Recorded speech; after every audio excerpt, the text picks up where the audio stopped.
Honda made more than 30 different variations of the K20, and they're not even close to being equal. Some are pretty weak, while others are legendary. And one of them is, in my opinion, stronger than every other one that's on this list combined. What is up, guys? I'm DC5 James, and today we're going to rank 7 K20 motors starting from the worst to the best. These are kind of like the major variants that most people would know, but like I said, there's more than 30 different K20s, so we're obviously not going to list them all. Before we get started, I want to give a big thank you to everyone. We just crossed 3,000 subscribers, which is a huge milestone for me. I never thought I would get to this point, and I just want to say thank you to everyone who's subscribed and who's commented on my videos. If you haven't already, make sure you hit the like, make sure you hit the subscribe.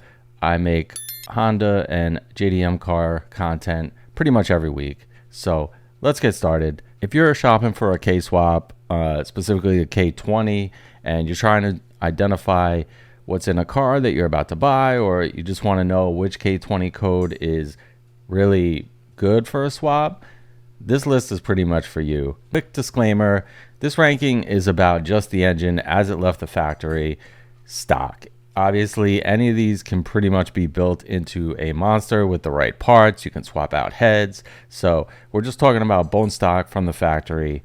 And let's start right at the bottom. What I consider to be the worst, number 7, K20A3.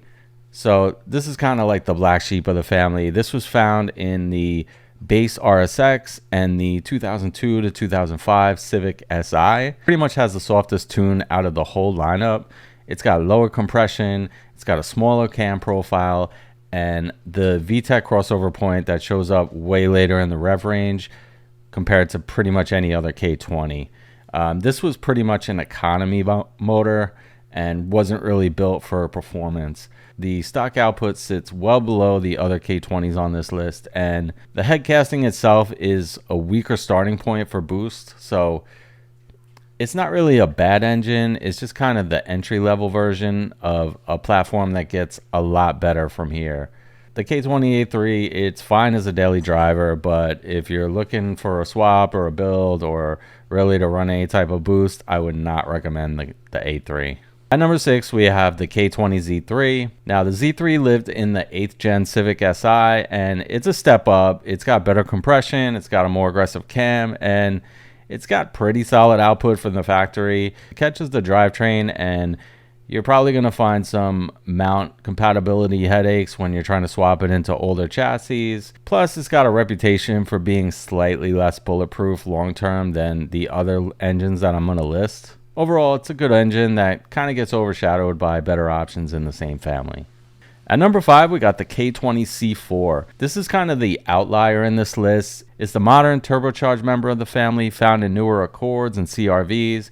It's got more low-end torque than pretty much any naturally aspirated K20 by a wide margin, but it's tuned pretty conservatively from the factory, and it's got a lot of emissions stuff, and it really makes for a harder swap. It's a great engine for what it is, but not what most K-Series people are looking for in a build. At number 4, we have the K20A2. Now, the A2 is the USDM Type S spec. This is higher compression than the A3, and it's got a proper high lift cam and a VTEC crossover that actually feels like VTEC.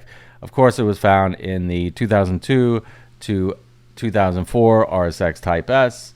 This is pretty much the engine that most people picture when they think K20. It's reliable, it's tunable, and you can really turn up the boost on these engines. They're able to handle a lot of horsepower. At number 3, we have the K20Z1. Now, this is the update to the A2. It was found in the RSX Type S from 2005 to 2006, and it's a genuine improvement. It's got higher compression, it's got a revised intake manifold. It came with a 10 horsepower increase. It's the best naturally aspirated K20 that you can pull out of a USDM car without going JDM. If you can get your hands on one, these are solid swaps. And at number 2, we have the K20A. This is kind of where the conversation changes completely.